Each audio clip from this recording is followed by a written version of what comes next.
doit mettre sur le pied et dans un état de droit, il y a une justice indépendante.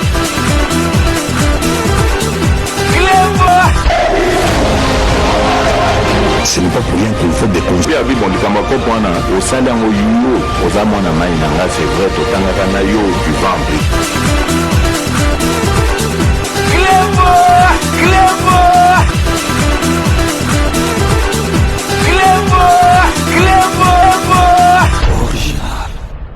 Salut et bienvenue sur Clébois Original. Merci de votre fidélité. 5 minutes avec César Ngadi.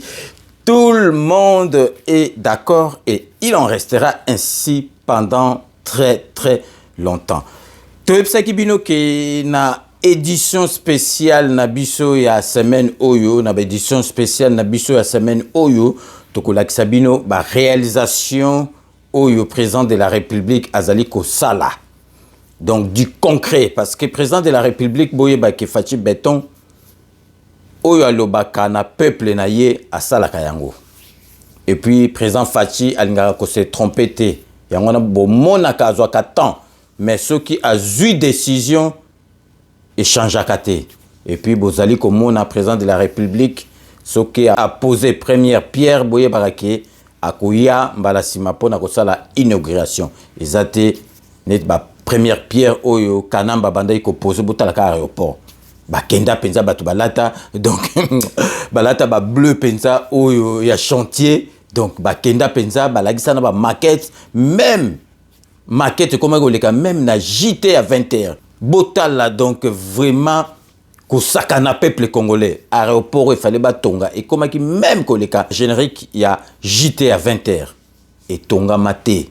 Botala vraiment ba aventurier au bazalaki na mboka na biso o ba bandek même pas ko respecter mboka na biso ba ye penza o na lagisi bino bozomona maquette penza bazola kisake soki to longwa aéroport e bandi ti lelo aéroport e salamate to rozo aéroport na biso na mandat Fachi donc grâce ya bandibu oyo ya ba Qatar ya banini ba kotongela biso dernier aéroport bi ba biloko e yaka na sima ezala donc technologie eza sous na avance donc pour mona kaka bato ba bandaki ko kumbela mboka na biso ba bandaki ko respecter peuple te ba aventure sur aventure donc tozali ko laksabino botala avenir elengesa parce que bato msusu bazomona kaka niveau avenir elengesa comme lelo bazali ko yeba tendenge ezalaki nazali ko lakisa bino boye bake elenge sabotala ndenge ezalaki neti na forêt équatoriale donc érosion moko na kati matiti bato bazoleka na kati mais lelo bo comprendre que tina nini bato ya quartier wana bazali ne sengo makasi bomonaki tozong c'est bino tant président de la République azunzela kwa kende na campus bomonaki donc voiture na ezali ko faufiler na population donc a pris la direction du site de l'université de Kinshasa, point de chute de son itinérance. Le premier citoyen du pays et sa suite a eu du mal à se frayer un chemin au niveau de la route Elengesa. La ferveur et les ovations frénétiques de la population étaient surprenantes.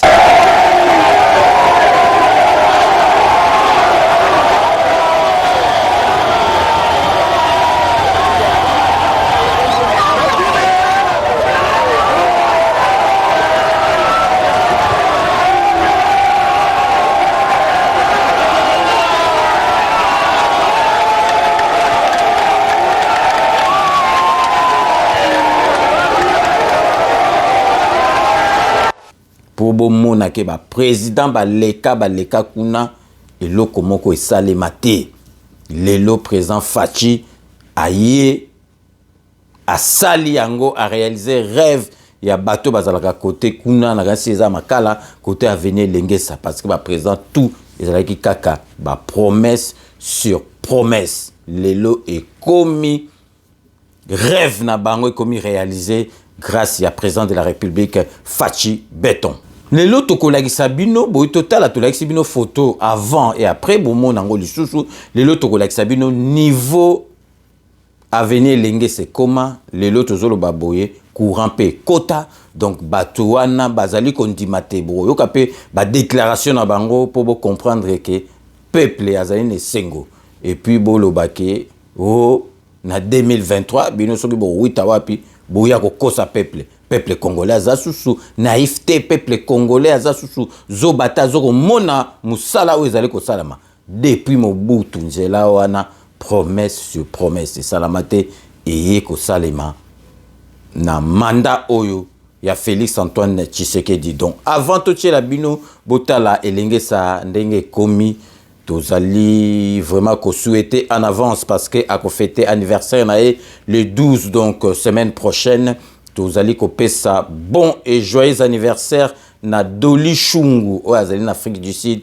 azali molandi monene ya 5 minutes avec César Ngadi donc Doli Shungu donc Wumela Nzamba pesa yo nyoso tout ozali kozanga donc tozali vraiment ko souhaiter une fois de plus bon et joyeux anniversaire. Donc siko to tikibino bolanda botala elenge sandenge zalaki na siko ndenge komi donc grâce nyoso tout wana il y a président de la République Fachi Beton. Donc restez connectés sur Clébois Original pour la suite de nos programmes.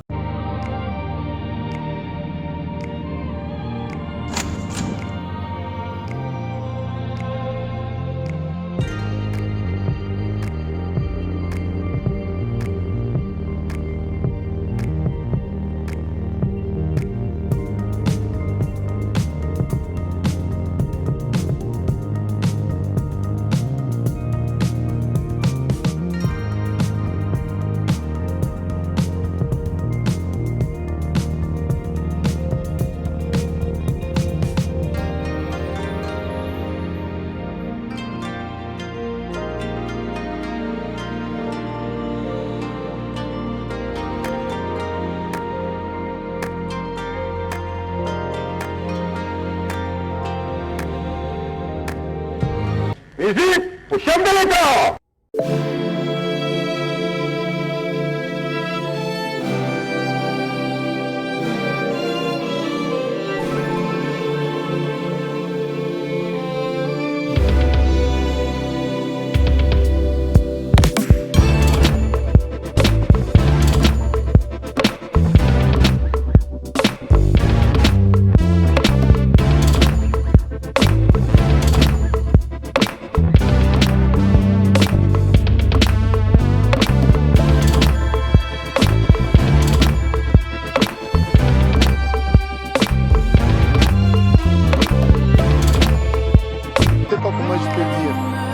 Un autre président de la République, il s'appelle Fati.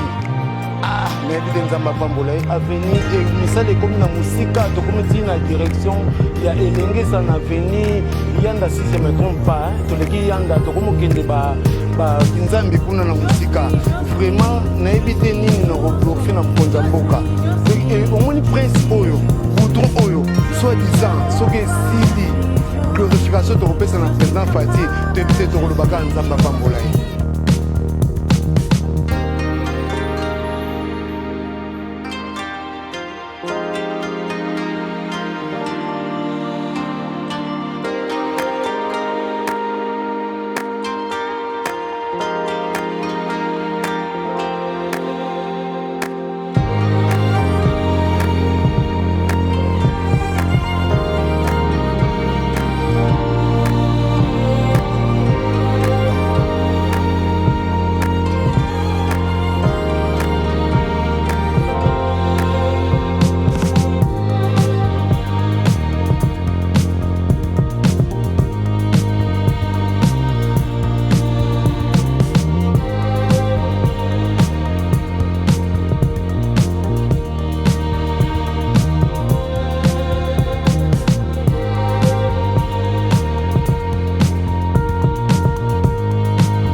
C'est tard dans la soirée que l'équipe commise à cette tâche a débuté les travaux au grand plaisir de premiers bénéficiaires, comprenez ceux de l'avenue Moussoni. Les palmiers et les bambous au siège des criminels ont cédé de la place aux poteaux pour l'éclairage public autonome qui ignore l'énergie électrique et passe au devant le bienfait du soleil pour de nous éclairer à la sécurité rassurante.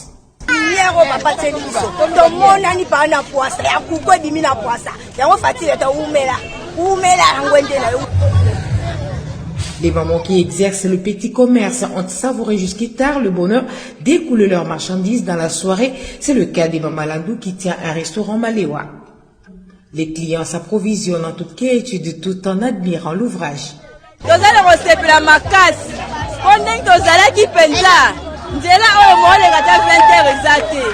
Les motards, du moins les professionnels qui se refusaient ces tronçons au-delà de 20 heures, ça donne désormais à cœur joie et ce ne sont pas les clients qui manquent. Dénigrés, humiliés régulièrement à cause de leur quartier qui s'apparentait à un village, après plusieurs décennies, les Banamaboulou 2 se disent désormais être Bana un centre-ville parce que le seul handicap que les contraignait a été relevé avec l'installation de cet éclairage public. Makala sentiment fort wa mwinda wena to mona te da tala sentiment côté la vie sera bobenga makala ni na minute na sentiment to ko caché Dubaï Dubaï Si hier un résident de Maboulou 2 à Makala en villégiature dans une autre commune ne pouvait rentrer à son domicile au-delà de 22 heures, aujourd'hui, estime-t-il, la justification n'est plus plausible.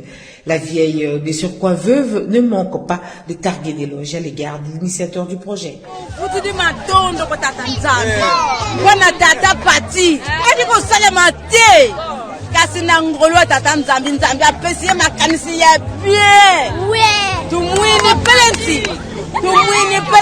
tout cas, Tata Nzambi asunga ye azongisa ye zieni azongisa ye bébé asimba kibe. Ce dimanche 7 mai, donc Adi Arozala face, il y a Babé Masombo a yé pour expliquer Batou genèse, il y a combat parce que Babé Masombo azalaki. Ils ont été très na Saint-Denis, Makambeleki na Châtelet, Ogoye Bate faut pas bête là mais Babé Masombo biso to zalaki na combat France, Babé Masombo zalaki aïe pour expliquer parce qu'ils ont comprendre était combat zalaki Kabila dégage. Si que comme ochi c'est que di dégage. Donc ils ont un sens et on a Babé Masombo rozalawana téléphone ouvert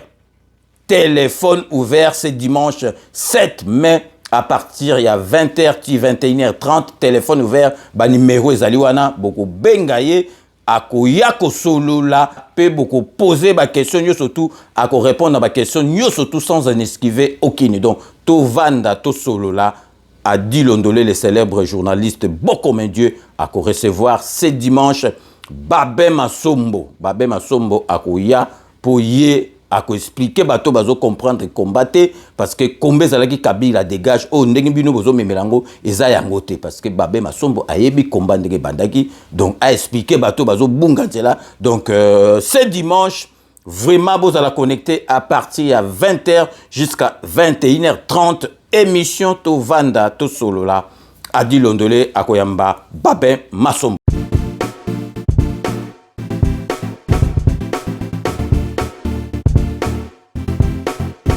On doit mettre sur pied et mettre dans un état de droit et une justice indépendante.